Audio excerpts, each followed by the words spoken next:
Easter Bunny visited Troy's campus. Stay tuned. TrojanVision Nightly News starts now. From the high-definition digital production center on the Troy campus, with news from Troy University locations around the world, this is TrojanVision Nightly News. Hello and welcome to TrojanVision Nightly News for April 17, 2014. I'm Casey Freeman. And I'm Haley Greathouse. Thank you for joining us this evening. The Johnson Center for the Arts is constantly working to keep new and fresh exhibits, and the latest exhibit features artists that may be familiar to many Troy residents. All featured pieces were completed by local students. Chantel Calhoun takes a look. Today, the Johnson Center held an art exhibit in celebration of Troy Fest. Wiley White explains more. This is the month of April, which is the month of Troy Fest. And so in honor of Troy Fest, we have the center full of student art. The exhibit holds students' artwork from all over the county, and Miss White explains that each piece of artwork is judged by jurors. Troy Fest has jurors that judge their work. They select a particular juror, and then the Charles Henderson High School Awards are jurored by another set of jurors, and then they also get presented at Troy Fest. Angie Lewis, a student at Troy, shares her thoughts on the new exhibit, which hits close to home. But when I came inside, I was really surprised to see that a lot of the artists that are out today displayed actually know them, and so it was a really nice surprise. Another visitor read about the exhibit in a newspaper ad and decided to stop in because he says that art allows him to see the world through a different set of eyes. Fascinated with art and how people see the world and how they transmit that into a piece of work that they're doing. Tomorrow, April 18th, is the last day of the art exhibit. Chantel Calhoun, Troy, TrojanVision News. Once again, tomorrow is the last day to see the exhibit. Peter Cottontail made his way to Troy a few days early this year as a part of Student Government Association's annual Faculty and Staff Easter egg hunt. Courtney Addison shows us more. Easter is right around the corner, and many people reserve this day as a religious holiday. But for most children, Easter means chocolate bunnies and hunting for eggs. And Wednesday, the SGA allowed children to hunt for Easter eggs a little early. And one organizer says it's important to give back to the Troy family. It's really important that we show the faculty and staff that we really do appreciate them and all their families do for the schools. All children from ages 1 to 8 were welcome to attend. Kids were broken down into different age groups to be sure that each child had a fair shot.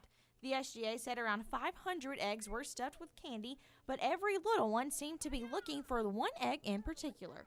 Especially like with specific age groups, they're all looking for the golden egg and they'll skip over like 20 eggs just to get the golden egg. But what kind of preparation goes into planning events like this? There's a lot of organization signing up for who's going to do what age groups, getting all the candy, filling up the balloons with helium, tying them up here and hiding all the eggs. Events like these do take a lot of hard work, but one worker says it all pays off and you even get a few laughs along the way. This little girl, she was running, she was so excited, and then she just kind of tipped over. But it was okay because she got up and got the egg. The SGA hopes to continue this event and hopes that it will grow in the future. Courtney Addison, Troy, TrojanVision News. The SGA says this is the 40th annual Easter egg hunt.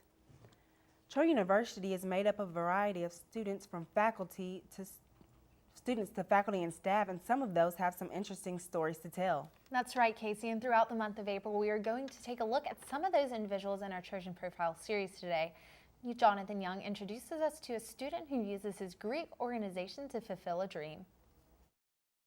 Zebulon Swindle, or Zeb, served this past year as the president or consul of the Sigma Chi fraternity. From initiation, Zeb says he aspired to be the president. Well, when I was first initiated, I wanted to serve to my full potential and do the most that I ever got the opportunity for. It was always a dream to become the president. I never knew if I would achieve it, if I would. But I knew the only way that I could get there was if I just did everything that was presented before me to the best of my ability. During his tenure, Sigma Chi has maintained the title of largest fraternity on campus with around 80 members, and Swindle says he learned a lot from leading such a large group. the main thing would be learning how to work with people with different opinions, different mindsets, different personalities. Zeb was elected to president in April of 2013 and recently handed off the reins to a new president, Will Cloudis. But before he left a lasting impression by leading Sigma Chi to win the 2014 Troy University Greek Week. Swindle says he enjoyed his time as president, but is now glad to be done serving. He also offers advice to others wanting to become president of an organization. Definitely have an open mind. You need to have a good balance between being humble and being confident. I always know that you won't have all the answers, but, trust yourself and your brothers, the group of people that elected you as your president. Jonathan Young, Troy, TrojanVision News. Keep watching throughout the month of April for more of our Trojan Profile series. And now, taking a look at news from around the state. In Birmingham, authorities say 53 people were killed in Alabama fires in the first 3 months of 2014, putting the state near the top nationwide in the number of deadly blazes. Jefferson County recorded the highest toll among Alabama counties at 13. Of those, 8 were in the city of Birmingham. Advanced Japanese automotive supplier is planning to open a new production plant in Tuscaloosa County, the latest addition to the area's growing automotive industry. Toyota Boshuku America has announced it will open the new plant next year in an industrial park near Mercedes-Benz U.S. International in Vance. And in Opelika, a vitamin company is planning to expand its operation in Opelika in a move that expected to bring more than 50 new jobs to the eastern Alabama community over 3 years. The Opelika City Council has approved a 10-year tax abatement to Formavite for its $21.6 million expansion. The expansion plan also includes new machinery and other equipment. Still to come on TrojanVision Nightly News, the women's golf team won their first national championship in Division I behind the arm of a freshman. Mitchell Spoon will tell us more when he joins us in sports. Now Mitchell Spoon will join us with a look at sports. So Mitchell, big news in the Trojan women's athletics. The golf team went and won their Division I championship. Can you tell us about that? That's right, Haley. They were at Stillwood Country Club yesterday and they won their first national championship, or not national, excuse me, conference championship in Division I. But it was the manner in which they won it that was so amazing. I'll let you know how right now in sports. Troy women's golf team probably blasted Queen's hit song, We Are the Champions, all the way home after winning their first conference championship in Division I history yesterday at Stillwood Country Club. This was the team's first year with head coach Bart Barnes. The Trojans came into the final day with a 6-stroke lead over second-place Texas State and with the freshman as the individual leader. Fatima Fernandez-Cano was pronounced the individual champion after winning a playoff game against Texas State's Mara Puiset at the 18th hole. Cano was tied for first coming into the final round, fell behind, but managed to tie again for first with a key birdie at the 16th hole. Troy was the only team to have 4 players land in the top 10 individually. Junior Brooks Binks tied for third with a score of 8 over par, while freshman Becca Horner came in 8th with a score of 11 over par, and junior Taylor McGraw tied for 9th with a 12 over par. Players and coaches couldn't express how the win felt. Really hasn't quite sunk in yet, I guess. For me, obviously super excited for the girls. See them celebrate on the green is what a coach dreams about. That's the feeling that you want to create for them. You want them to have that exuberance and that joy of winning a conference championship, and to see them enjoy it is really what it's all about for me. It's awesome this last day. We have been in the first position for the last 2 days, but we always were looking forward. We were trying to win each day, many tournaments, each day. So it was awesome for winning as a team. That's great. And then, of course, winning the individual championship is great too. Earned the automatic bid to go to the NCAA tournament on May 8th through the 10th. And the men's golf team saw their time at the Reunion Intercollegiate cut short due to rain. The team tied for 10th overall alongside North Carolina Greensboro. Individually, Troy had 2 players placed in the top 20. Freshman Jared Betcher tied for 7th with a score of 2 over par, while junior Jake Tucker tied for 15th with a 5 over par. Junior Will Cloudis tied for 48th with a 12 over par, while another junior, Philip Brennan, tied for 57th with a 15 over par. Freshman Luke Moser finished up in 68th place with a score of 22 over par. The men will be back in action when they travel to Biloxi, Mississippi to participate in the Sun Belt Conference Championships April 21st through the 23rd. And the baseball team is getting ready to travel over to Arkansas to take on their Trojan counterparts in Arkansas Little Rock for a 3-game series beginning tomorrow. The Trojans go into the series with some momentum after winning their last series against Western Kentucky.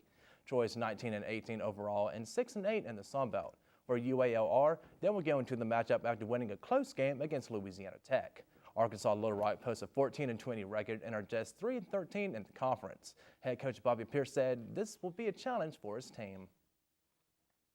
Well, we'll have to challenge them because, this weekend may put us in 7th place. It's not a place we're accustomed to being.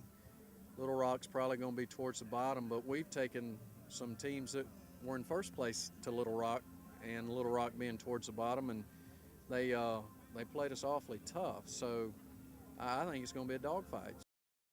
The two Trojans will meet on Friday with first pitch set for 6 p.m. And the softball team will hold a dedication ceremony for the newly constructed Dodge Center on April 26th. The center was named in honor of Mike and Cindy Dodge for their dedication to Troy athletics. The Dodge Center is a new state-of-the-art healing facility that was built as part of the new softball complex during the offseason. After the ceremony, the Trojans would take on the Texas State Bobcats as part of a doubleheader. But before that, tomorrow the Trojans face Louisiana Lafayette in a doubleheader, with the first game set to begin at 4 p.m. and the second game set for 6 p.m. And the women's basketball program announced the addition of 2 players to the 2014 class. Samaya Blunt and Rachel Reed would come to Troy after spending 2 seasons at Hillsborough Community College in Tampa, Florida. The duo helped Hillsborough finish in second in the Mid-Florida Conference each season and 2 appearances in the Florida College System Activities Association state tournament. Blunt is a 5'9" guard from Williamsport, Pennsylvania, who averaged almost 17 points along with 6 rebounds, 4 assists, and 4 steals per game. Reed is a 5'8" guard from Tampa who averaged almost 16 points along with 6 rebounds, 2 assists, and 2 steals per game. The two joined 4 others so far in the 2014 class. So Haley, Casey, congratulations big time to the women's golf team, especially behind Cano's arm. Congratulations, of course, to her for getting the individual champion.